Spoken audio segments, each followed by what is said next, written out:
Hey guys, and welcome to Beating the Press podcast, your weekly podcast where we talk all things football. If that's your type of thing, why not subscribe, give us a like, all that good stuff down below.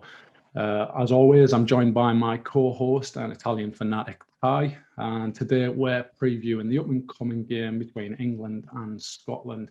We're going to be discussing the possible team selection. We're also going to be going over a few of the topics. I think we've been the tournament for around about 4 or 5 days now, so we've got a little bit of an insight. There's only a couple of teams to actually play left. So for those of you that didn't see our tournament preview in the previous podcast, Ty has actually got a hot tub installed in his back garden. And I'm presuming you've consumed a lot of football in that time. So how's that been going? Have you enjoyed the tournament so far? Yeah, the tournament's been brilliant. Obviously for the listeners from our previous podcast will know that my target about 3-4 months ago was sorting my garden out in preparation for the Euros, and thankfully I did it with a week to spare. The hot tub, I did jump in it, and that was for the game was Ukraine against Holland. So it's a good game, probably the game of the tournament so far, because the temperature was just about right. It was cold enough to go in. And then I caught a bit of the Copa America as well, and I thought, no, this is too late, and I'm in England, and I can't be, I'm not an oldie. So I went in, but no, it's been really good. The England game was good because I had some family and friends around, and they were all watched it outside. It was really good atmosphere. So I've been getting lots of compliments from my garden, which I wasn't going for, but it was brilliant. But yeah, no, I've enjoyed it. What about yourself? Yeah, no, absolutely loved it. I think I've literally watched every minute of every game so far. Like whether it's being after work and coming back and rewatching them, even the boring ones, I've watched every minute of it. And it's all been in my front room, unfortunately. Nothing posh like you know what I mean? I've got to get that sorted for maybe the World Cup. But yeah, so no, it's been brilliant. Off to a good start. I imagine I'll pick up also. But yeah, on to today's preview of Friday's game. On our last podcast, I did mention coincidentally that it was 1 year since the inception of the Beating the Press podcast. We're a year old, and in a week of coincidences, today happens to mark 25 years since England played Scotland in Euro 96. 25 years. How does that make you feel? I can remember pretty much everything from that tournament. That's how old it makes me feel. And I always think a way and make you, obviously if you've got kids, that'll make you feel old and you grow up. But when you're young or when you're growing up and you watch a player play and you grow with him, he's not going to be your friend or anything, but you know him. For example, Steven Gerrard for us. So, you're growing with him and then he retires and you think, fuck me, he's old. And now I'm looking back and you see Alan Shearer and you see how old he is and he's doing the punditry on BBC, and all these other players. And I'm just like, wow. It's a long time, 25 years, you know what I mean? And a quarter of a century, but there's a lot happened since then. And obviously, I think for Scotland, it's probably about as long as it can be. They've not been to many since that 96, have they? That's their last tournament for, if I'm not mistaken, that is the... Yeah, that was the last year. I think they got to World Cup 98, didn't they? Because of they played Brazil first round. So I think that was 23 years. So that's the last major one they've been on. But yeah, no, it's been a long time for Scotland. Yeah. So the game on Friday, obviously, we can go off what just happened off the games. Just the most recent history. We've got Scotland who got beat against Czech Republic. Obviously, with probably going to be the goal of the tournament.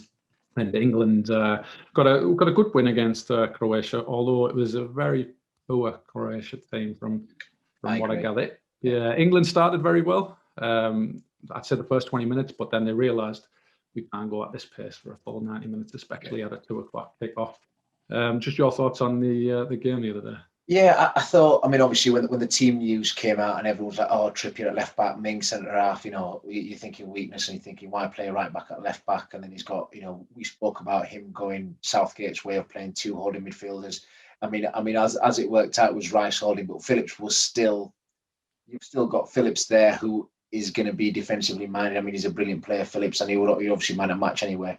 the whole Declan Rice issue amongst us and certain other members, people, so certain other fans anyway. That is he the one, or does he get undue compliments and attention and plaudits for doing a pretty basic and average job, and he doesn't really seem to turn up for the big games? Well, that's just that's a conversation for others, and if you disagree with us, let us know, because I know some people have on Twitter, but that's absolutely fine. No, so I thought the team that he picked, it was a Southgate team. We obviously put our own teams that we'd like to play, and I keep banging on about it. To win a tournament, you need to play with risk. The team he picked on Sunday wasn't a team that was going to play with a lot of risk. They're obviously comfortable without the ball, and then it was just that bit. I mean, Calvin Phillips just broke the line really well without that. He drove without the ball, and then he found the ball. He got the ball. He was found with a through ball, and then he's obviously drove inside and played a great ball. So it's a couple of things there, like breaking lines, and you've got to do it. And that's the bit about playing with risk, because if that ball doesn't go through to him, he's out of possession, and there's a gap there for Croatia to do on the turnover. Or if he dribbles with it, loses it. Do you know what I mean? So it's just trying to balance that. But the trade-off is created the goal and the opening for Sterling. The amount of I would have confidence with. The amount of people that before the game, like I was reading on Twitter and that, and I've got to be honest myself, you kind of want in your own player, Jordan Henderson or someone like that in the team, maybe to replace Rice, and maybe you want to mount a little bit extra attacking. The amount of people that didn't want Phillips in the team, and now all I've heard this week since the game is how great Calvin Phillips is, and he was immense. What do you reckon of that? That's the biggest issue, and it's not just this tournament, it's just football in general. People are so short term. They'll watch him play, and suddenly he's the best player England have got. He's got to be a starter. Whereas 90, like before on Saturday, it was Declan Rice, and it's just the sort of short termism that football fans have got, and that's what I'd call them, fans. They're not experts. So what their opinions and views are, it doesn't really matter. Everyone's got an opinion. It's fine. And especially when there's a major tournament, everyone becomes an expert. It's like whenever there's a major event, a major boxing fight or something, everyone's a boxing expert, yet they don't know fuck all about it. So it's the same thing. So I wouldn't read too much into what people think. I still do think that the result allowed Southgate to get away with a lot of questions. Like that was a poor Croatia team. They were World Cup finalists 3 years ago, but they've had players leave, and it's not the same team. They were pretty powder puff going forward. Modric is 35. He's the best player. The defense was shit. They're not going to. I can see them not qualifying from the group as well. So I think there's got to be a bit of realism with it all to say who they beat. I think going back to the bit about Southgate getting away with the question, I think Trippier at left back, no, not having it. Mings at centre half, no, not having it. And again, the makeup of that midfield, the front six, I'm not with where he is at the moment. I heard Neville talk about Southgate's England's biggest asset, and I'd highly doubt that. I think the fact I questioned that. Yeah, I really did question that. If he's our biggest asset, we've got a lot of problems. Yeah. He's good. He's a good man for the time being. And I think once we're kicked out, a lot of different opinions will come about. But yeah, it is his team selection and also a squad selection. I didn't realise that you could only pick. I think it's 23 players of the 26 that are available. I don't know why that is. I don't know why they just don't let us, pick all 26 players. But he left out Sancho, which is obviously maybe it's his own. You don't fancy him, does he? He does not like Sancho. He does not like Sancho, and I don't get that. I really don't get that. Yeah, exactly. And to leave Chilwell out, I don't know whether he's short of fitness. So again, take it with a pinch of salt. I can't understand why you wouldn't have your only fit. Well, you're only two fit left backs. One of them not playing. I really don't understand it. I think he's just constantly trying to find a way to get Trippier into the team. And I think what you'll find is one of the left back players, Trippier will be at right back regardless. I think that's a really interesting point, because he mentioned about Trippier being a defensive animal, and that's what Southgate said after the game, and that's why he's picked him now. And I'm thinking, I think Chilwell's a Champions League winner. you're all right playing him there. Chilwell's a good defender. It's not like you're up against, Ronaldo or Messi playing from the right wing. I don't even know who Croatia's right-sided, right winger was. It was Rebic and Kramaric, and neither of them two are going to be unbelievably good. I think Chilwell's fine. So Trippier to suddenly raise, and become the second coming. No, I'm not having it, and I think he's trying to justify his selection. I think the Croatia game again. I don't think England were brilliant. I think they were once they went ahead. I thought they were good. I think it allowed them. For moments, I said they were good. There were moments they were good because it allowed them to press and be a bit more aggressive. But then the last sort of 10, 15 minutes when Croatia could have easily got an equaliser. The way they just retreated, and they didn't. I mean, everyone sort of played. I've seen all the big hitters. England. If other teams are watching England, they're not going to be like, oh, fuck, we're playing England. Italy were really good. I thought, and they've probably been the best team from the big teams to sort of perform. So I don't. I mean, they've got the 3 points and away they go, which is great. But I still think there's going to be tougher games ahead. Yeah. So just quickly moving on to the game on Friday. I just want to know your thoughts on the possible team selection that Gareth Southgate will go with. Obviously, we have our opinions. We you can refer to that back on our Euros preview for the teams that we want. So I'm quickly going to bring up a starting 11 predictor, and I just want us to go over it and potentially pick what we think Gareth Southgate will go for. Yeah, so Southgate's team, I think it's best that we just choose the automatic players that are going to go in there. But first of all, formation-wise, do you think there's going to be any change from what was effectively a 4-3-3 the other day? There's a potentially goes back to a 3-5-2 just to combat Scotland, because Scotland play with wing backs, and there is that. I think that he could do that just to counteract what Scotland are going to do, and obviously got a huge threat down the left, and Robertson and Tierney looks like he's going to be back as well. I mean, even though Scotland lost, I thought Scotland were good. They had lots of chances in Czech Republic. They could have easily got a result in that game. And obviously, I think the second goal was a massive goal for Czech. Just completely killed Scotland, and that was like the goal of the tournament. You're not going to get. Pick your brain on that. Like, I've had a lot of conversations, and I've been listening to a lot of conversations back and forward about who is at fault for that goal. Now, you obviously had the keeper quite far out of the goal, and then you had the defender, who I think it was Hendry. Jack Hendry, yeah. Yeah, Hendry took the shot. I just wanted to know your thoughts on the goal and where it went wrong, effectively. When Jack Hendry's chop come in there, I'm watching the game. I think the ball is to go wide, is to go right. If that happens, that goal doesn't happen. I mean, that's sort of stating the obvious. But once he's had the shot, it's such a shit shot. It's deflected. It's come back, and it's just took him out of the game, and it's fallen to a Czech player. And the ball goes through, and he's hit it first time. I mean, you can say Marshall's like probably 10 yards too far ahead, which is fair enough. But fuck me, man, look at the goal. I think sometimes you just got to put your hand up. Yeah, he's just scored from a first time hit from the halfway line. Remember the Beckham one he's had like 2 touches to look up, and he's had then he's pinged it. This is literally first time, and if you watch the angle from behind it, he's swerved about 10 yards out before he's come back in. You know what I mean?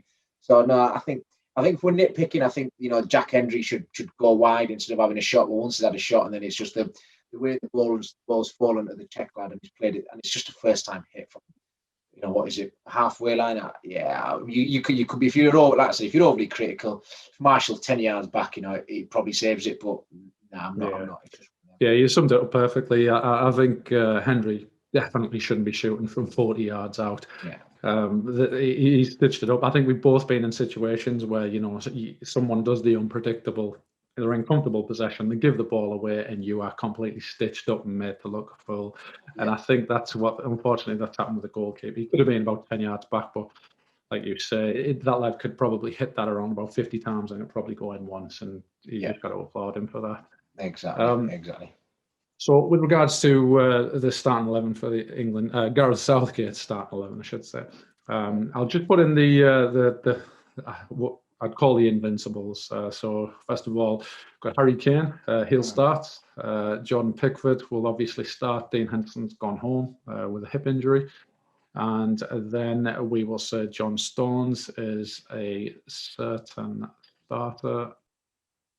Yeah, so I should mention that it's Gareth Southgate's team that we're picking. Obviously, we've just put in the what's so-called Invincibles: Harry Kane, John Stones, and Jordan Pickford. We're going to put in Kieran Trippier because I think, like Mason Mount and Frank Lampard, Gareth Southgate has a special relationship with Kieran Trippier, shall we say. Beyond that, I think the rest is up for debate. Maybe Declan Rice in there, but we'll just start with the centre backs. Obviously, I think Kyle Walker. I think Kyle Walker could be right side centre half when he'd be Stones. Yeah, I think Kyle Walker could probably go in there, and then you put Stones in centre. And then obviously the bit about if Maguire's fit or not, Stones. Yeah, I mean if Maguire's fit, obviously Maguire plays. If Maguire's not fit, I'd imagine he might even go Luke Shaw there. Well, that's a question I was going to ask you. Like, he was running in straight lines. He was running in straight lines, I think, last week, and then today he was actually actively in the sessions. Again, that doesn't sound like someone who's going to be open at it. Do you risk that? And just because there's a chance, you can afford to lose this game and you push him in, or do you go with Tyrone Mings? I think England could lose the next two games and still go through because it's like your best third place. 4 of the 6 third place teams are going through. Do you know what I mean? So I think that win's given. It's to get bought him a bit of leeway and a bit of time. So I mean, it might be worth just resting him and going with Luke Shaw in that game. Even if he's 70%, it's like thinking, well, why risk him? Because you want him to be ready and that. You'd like him to get some minutes in the last group game and then obviously the knockout stages. You know what I mean? So I think he might go with Luke Shaw there because Luke Shaw's played there for Man United, hasn't he? And not Tyrone Mings? Potentially, but I just think Shaw's a bit more mobile, isn't he? Unless I don't know what he's had for his what his diet's been like since season's finished, but I think Shaw maybe. I mean, but that's probably maybe just me. I do not fancy Mings at all. Well then the other bit is as well, if Conor Cody plays in a back three, so he could play Cody as a centre and John Stones on the left. But I think he's more likely to go with Shaw, Mings on there if he is going to play, the 3-5-2 to combat Scotland's wing backs. I don't see a way where he doesn't play Tyrone Mings because he kept a clean sheet. He's done okay. He done what he needed to again against a poor Croatia side. But yeah, I would personally go with Luke Shaw. Yeah. But we'll go with Tyrone Mings. If we think Tyrone Mings, let's get Tyrone Mings in. Tyrone Mings, okay. Left wing back. Chilwell. Yeah. Do you think that's who we'll go with, or do you think that's? It's a toss up between Chilwell and Shaw, isn't it? I don't know. He hasn't shown any particular loyalty to either player, has he? No. So then the midfield, I think he's going to go Rice, Phillips, and Mount.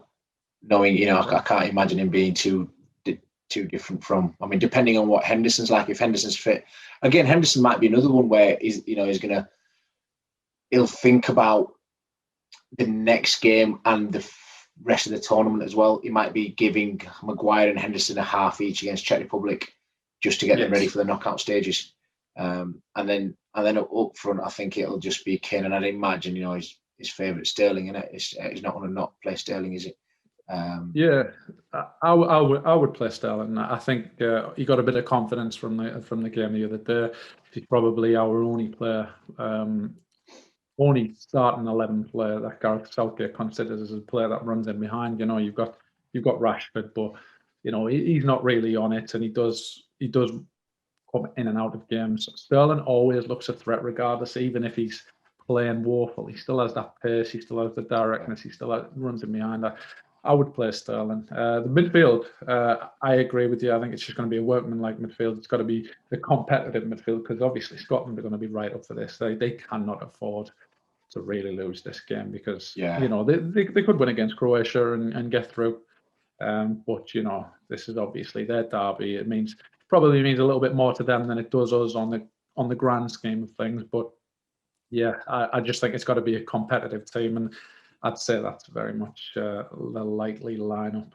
Yeah, no, I think. I mean, obviously, this is us predicting or guessing he's going to play 3-5-2 to obviously Scotland play wing backs and with Tierney coming back. And the reason why I think he'll probably go, if he does play this, is Trippier and Walker, is because he plays Walker right side centre half anyway. But the fact that Tierney and Robertson access down that side, it will help with that. And they'll probably play Phillips on the right of the three just to give them that bit more protection down that side of the pitch with Robertson and Tierney sort of driving runs. I thought Scotland were really weak down their right side. I thought O'Donnell was very limited in what he did. He got there and the game seemed to stop.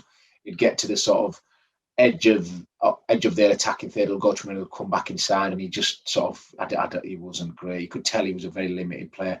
Whereas the other side, Robertson, even though he's a left back, was their biggest attacking threat, you know what I mean? His runs and in times, you can just say he's a better player. And obviously when they've got Tierney there as well on the left side of the back line, it will just allow them to be a bit more stronger and flexible. I thought midfield, the makeup of Scotland's midfield, I was like, I'm surprised Billy Gilmore didn't play, because I think he's more than good enough to be in that midfield. And McTominay, I thought he could have done a lot more. Yes. I think Shea Adams came on, he was brilliant, he was really good. I can see him starting as well. And again, I think Shea Adams could quite easily bully Stones and Mings. You know, if that's the way they're going to go down. Again, Dykes, I don't think he was great. He obviously missed quite a few good chances for international. Actually, any level, you should have taken at least one. So I think Shea Adams starts. I think when James Forrest came on for Scotland on the right, I thought he gave a lot more thrust down that side. But yeah, no, I'm interested. I don't think it's going to be easy for England. I can see Scotland getting something out of it, and I think the game. I think don't just look at the scoreline against Czech Republic and think, yeah, Czech Republic are probably better than Croatia, and I don't think there was a lot in Scotland and Czech Republic. I think Scotland are quite unlucky to lose that game. But no, I think this would be. I said that this would be our most difficult game in the group stages. Like you know, competitively, they're going to be well on it. And I just want to know how you see Scotland winning the game. I think they've got to win the midfield battle, and I think they can as well. McGinn, McTominay, they've got to really be on it, and I'd be looking to play Gilmore as well. And again, obviously, I think if he plays Forrest, it's interesting to see. I'll be interested to know how Steve Clarke sets up his team and who he plays in the right wing back, whether it is O'Donnell or whether it's Forrest. Forrest obviously gives you that more attacking thrust, but then there's a bit of a trade-off with him, you know, on the other side.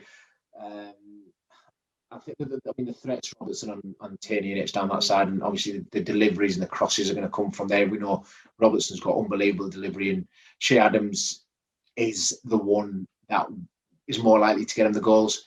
I do think the midfield is where it's at, even though I don't think England's defence is great. So I think if we win the midfield battle and then down the sides, they've certainly got a chance. They're not. I won't say Scotland are a typical Scottish side of yesteryear where you'd sort of say, you know, they've got a chance from set pieces, because I don't think they are. They've obviously got Czech Republic are a good team from set pieces. I think they highlighted Scotland's weaknesses from set pieces.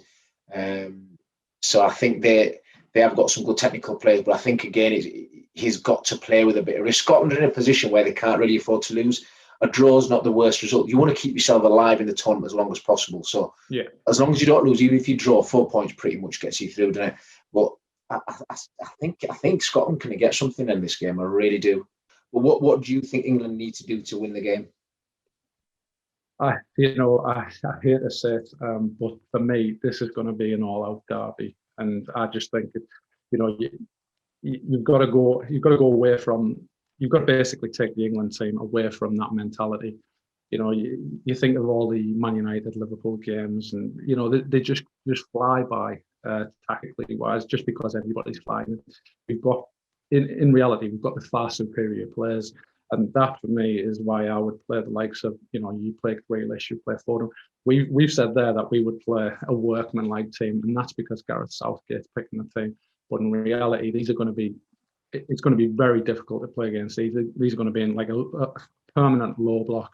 I can't see anything other than the low block. And it's just going to be a counter-attacking. It's going to be counter-attacking with, obviously, they've got the strength down the left-hand side. I imagine that Kieran Tierney is going to be playing this game because I think he was a doubt for that game. They just pulled him out just for precautions, but I think he'll be playing. And I think their strength is obviously going to be down there, the left-hand side. But I would personally play Jack Grealish, just because I do think it's going to be a game with fine margins.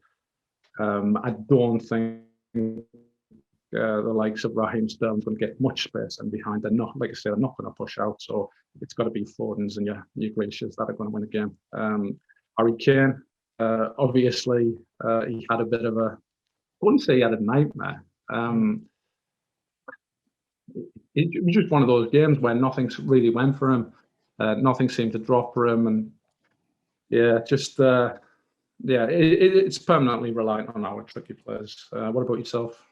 Yeah, I agree with you to a certain extent. I just think England, for them to win, I mean, I think we both said we'd play with a bit more expressive and expansive attacking team. But the team that is gone, I think for England to win, they've got to make it a football game and not a battle. Exactly, yeah. And I think but keep your emotions intact. I think the fact they won the last game, the pressure is off them. Even though this time now it's sort of like the pressure's off them in that they don't have to win the game, but the pressure's on them in that they're expected to win. If that makes sense, you know what I mean? So they're obviously, they're the favourites. They're at home. They're at Wembley, and Scotland don't have that. Even though Scotland sort of really need a result, the pressure's not on them to get a result. So it's a really interesting game, and how both teams, adapt and approach the game. I do think Steve Clarke is a really top manager, a really underrated manager. I think it's going to be. I think it's going to be a tough game, but for England to win, they've got to make it a football game. They've got to make it a football game.